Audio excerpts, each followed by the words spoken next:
फडणवीस यांच्यामध्ये चर्चा झालेली आहे. जर भाजपचं महापौर असेल तर पाठिंबा असेल, काय नेमकं याला किती आधार? काय काय काय प्रश्न आहे? उद्धव ठाकरे आणि देवेंद्र फडणवीस यांच्यामध्ये चर्चा झालेली आहे असं संजय राऊत काय प्रतिक्रिया देतात?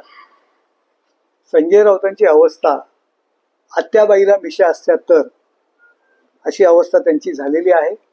मेरी आवाज सुनो अशा पद्धतीने ते सकाळच्या गप्पा मारतात. त्यांच्या तब्येतीत थोडी सुधारणा झालेली दिसते. लवकरात लवकर ते अगदी छानपैकी बरे व्हावेत एवढी सदिच्छा मी त्यांना देतो. मुंबईचा महापौर जर भाजपचा होईल तेव्हा शोककळा होईल असं देखील आता राऊतांचं म्हणणं. म्हणजे शिवसेनेचा एकीकडे बोलतात की आमची आणि देवेंद्रजींची चर्चा झालेली आहे, एकीकडे बोलतात मुंबईचा महापौर भाजप झाला तर शोककळा या ठिकाणी पसरेल. ही दुटप्पी भूमिका नक्की काय आहे?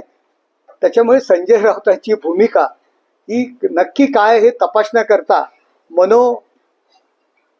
मानसोपचार तज्ज्ञ आहे त्यांची खऱ्या अर्थाने गरज लागणार आहे. एकाच प्रेसमध्ये दोन वेगवेगळी द्विअर्थी भाषा बोलतात, दोन संदर्भ त्या ठिकाणी व्यक्त करतात. त्यामुळे आत्याबाईला मिशा असत्या तर अशी परिस्थिती संजय राऊतांची झालेली आहे. तर शिंदे भाजपचे नगरसेवक फोडण्याचा प्रयत्न करत आहे. मुंबईत देखील होऊ शकते. एकनाथ शिंदे लोहपुरुष आहे. अमित शहा खांद्यावरती घेऊन फिरत असतात. संजय राऊत काय प्रतिक्रिया देतात यावर प्रतिक्रिया देणे मला उचित वाटत नाही. संजय राऊतांच्या अशा कमेंट्समुळे शिवसेना भाजप युतीमध्ये काही फरक पडणार नाही. त्यांनी अशा भांडणं लावण्याची जी काही प्रकार आहेत कुडमुड्या ज्योतिषी याप्रमाणे ते कुडमुड्या ज्योतिषी प्रमाणे जी काही संदर्भ देत आहेत त्यावर लक्ष देण्याची गरज नाही. शिवसेना भाजप महायुतीचा महापौर कल्याण डोंबिवली महानगरपालिकेमध्ये आम्ही युती म्हणून लढलेलो आहोत आणि त्या ठिकाणी शिवसेना भाजपा महायुतीचा महापौर त्या ठिकाणी होईल. आता भाजप म्हणते की आमचा महापौर ठाण्यात असावा, कल्याण डोंबिवलीला असावा. सर्वकडे प्रत्येक नेत्याला वाटतं की आमचा महापौर त्या पक्षाचा की आमचा पक्षाचा असावा. त्या पद्धतीने भाजपच्या नेत्यांना वाटत असेल तर त्याच्यामध्ये चूक काय? ॲज अ पक्ष म्हणून त्यांना वाटत असेल. मलाही वाटतं की सर्वत्र ठिकाणी आमचा महापौर असावा म्हणून ते शक्य आहे का? शेवटी निवडून आणणारे जे नगरसेवक आहेत त्यांच्या संख्येवरती महापौर ठरतो आणि पक्षाचे नेते जो निर्णय घेतात त्यावरती महापौर ठरतो. देवेंद्रजी, एकनाथ शिंदे साहेब जो निर्णय घेतील तो आम्हाला मान्य असेल. मुंबईचा महापौर बसावा असं वाटतं का आपल्याला? मुंबईचा महापौर आमच्या महायुतीचा बसावा हे वाटतं. शताब्दी महोत्सव आहे बाळासाहेब ठाकरे. हे बघा, प्रत्येकाला वाटतं. मी शिवसेना जरी खासदार असो तरी मी शिवसैनिक आहे आणि मला मुंबईत काय सर्वत्र ठिकाणी शिवसेनेचा महापौर बसावा असं मला वाटतं. परंतु शेवटी वाटणं आणि कृतीत येणं यामध्ये जमीन आसमानचं अंतर आहे. भाजपचे नेते वरिष्ठांना भेटणार आहे महापौर पदासाठी. तुमचं देखील वरिष्ठांशी काय चर्चा झाली का? हे बघा, आमच्याकडे आमचे वरिष्ठ जो निर्णय घेतात तो आम्हाला मान्य असतो. त्यामुळे एकनाथ शिंदे साहेब जो निर्णय घेतील तो आम्हाला मान्य असेल.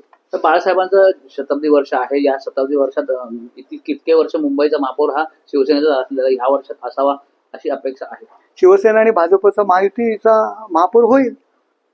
युबीटी म्हणजे काय बाळासाहेब ठाकरे नाहीये. खऱ्या अर्थाने बाळासाहेबांच्या विचारांचा पक्ष म्हणून या महाराष्ट्राने एकनाथ शिंदे साहेबांच्या नेतृत्वाला मान्यता दिलेली आहे. नगरपंचायतांच्या निवडणुका असतील, विधानसभेच्या निवडणुका असतील, आता महानगरपालिकेच्या निवडणुकीमध्ये कौल आम्हाला दिलेला आहे. त्यामुळे युबीटी हा काही वारसा हक्काचा विषय नाही आहे. राजकारण हे वारसा हक्काने नसतं, कामावरती असतं आणि कामावरती एकनाथ शिंदे साहेबांना कौल बाळासाहेबांचा वारसा म्हणून, कामाचा वारसा म्हणून जनतेने दिलेला आहे, महाराष्ट्रातील जनतेने. त्यामुळे शिंदे साहेबांच्या नेतृत्वाखाली जो आमचा पक्ष आहे तोच खऱ्या अर्थाने बाळासाहेबांचा वारसा चालवतोय. संजय केळकर असेल किंवा धीरज डावकरांचं म्हणणं आहे की योग्य सन्मान जर मिळाला नाही, योग्य पद जर मिळालं तर वेगळीच चूल मांडू, त्याच्या विरोधात विरोधी बाकावर बसतो. बघा, यापूर्वी सुद्धा युती होणार नाही, युती करणार नाही अशा पद्धतीची संजय केळकरांची वक्तव्य होती. पण त्यांनी त्यांचा पक्ष म्हणून त्यांची भूमिका आहे. त्यांच्या भूमिकेवरती मी ऑब्जेक्शन घेणारा कोण? त्यांच्या मतांवरती मी ऑब्जेक्शन घेणारा कोण? निर्णय हे नेते घेत असतात आणि नेते निर्णय घेतील. नवी मुंबईची जबाबदारी तुमच्यावर दिली होती, मात्र पाहिलं प्रताप सरनाईक यांना मीरा रोड मध्ये कुठे अपयश मिळालं आहे. ते काही कमी प्रमाणात नगरसेवक आहेत. हे बघा, सांगा पलटी हे बघा, म्हणाले होते. अशा पद्धतीचा विषय नाहीये. या ठिकाणी खासदार म्हणून आमच्या सगळ्यांची जबाबदारी आहे.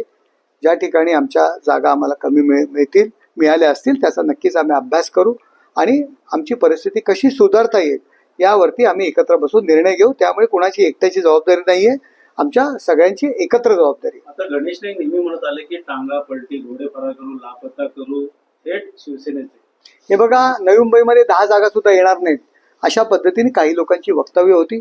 आज 42 जागा, 40% या एकूण जागांपैकी 40% जागा आम्ही त्या ठिकाणी निवडून आलेलो आहोत. 12 ते 13 जागा आमच्या काही चुकांमुळे गेलेल्या आहेत. थोडंसं आम्ही एकाच घरातील काही उमेदवार दिले वगैरे अशा छोट्या मोठ्या आमच्या ज्या चुका आहेत त्याच्यामुळे गेलेल्या सत्तेच्या जवळपास आम्ही गेलो होतो. त्यामुळे 10 जागा येणार म्हणत होते, आज 42 जागा आलेल्या आहेत. नवी मुंबईकर जनतेने शिवसेनेला कौल दिलेला आहे, एकनाथ शिंदे साहेबांच्या नेतृत्वाला कौल दिलेला आहे. त्यामुळे कशा पद्धतीने संघटन वाढवता येईल याकडे आम्ही नक्कीच पाहू. दोन्ही ठाकरे बंधूंना ठाण्यामध्ये घवघवीत यश मिळणार होतं बोलले होते, मात्र पाहिलं असं कोण म्हणालं? तुम्ही देखील काही मी गेल्या निवडणुकीच्या आधी 1 आठवडा अगोदर सर्व मीडियासमोर मी सांगितलेलं की त्यांना 0 जागा मिळतील आणि ती परिस्थिती शक्य झाली. एकच आकडा आला, 1 आकडा फक्त त्यांना मिळाला. +2 -2 असंही मी म्हणालो होतो. एकच जागा त्यांना मिळाली. त्यामुळे मनसे नसती तर त्यांना 20 जागांवरती युबीटेला उमेदवार सुद्धा उभे करता आले नसते. मनसे होती म्हणून काही ठिकाणी त्यांनी उमेदवार उभे केले. त्यामुळे त्यांची अवस्था काय आहे ही आपण पाहिलेली आहे. चला ओके. पण ज्या ठिकाणी उभाटाचा एक नगरसेवक होते, महत्वाची लढत होती. सगळ्यात लढती ह्या महत्वाच्या असतात. सगळ्यात लढती ह्या महत्वाच्या असतात. जेव्हा निवडणुकीला उभं राहतो तेव्हा मुंबऱ्यातली लढत, राबोडीतली लढत सुद्धा आमच्या दृष्टीने महत्वाची आहे. त्या पॅनलमध्ये शिवसेनेच्या 3 जागा निवडून आलेल्या आहेत. त्याकडे का नाही आपण पाहत? त्या ठिकाणी आलेला उमेदवार युबीटी म्हणून निवडून आलेला नाहीये. युबीटीचा तो कधीही सदस्य नव्हता. शेवटच्या क्षणी युबीटीचा उमेदवार म्हणून त्या ठिकाणी तो उभा राहिला. पण त्याच पॅनलमध्ये शिवसेनेच्या 3 जागा निवडून आलेल्या आहेत. ते का नाही आपण दाखवत? तर शेवट महापौर कोणाचा असेल ठाण्यामध्ये? महापौर शिवसेना भाजपा महायुतीचा असेल.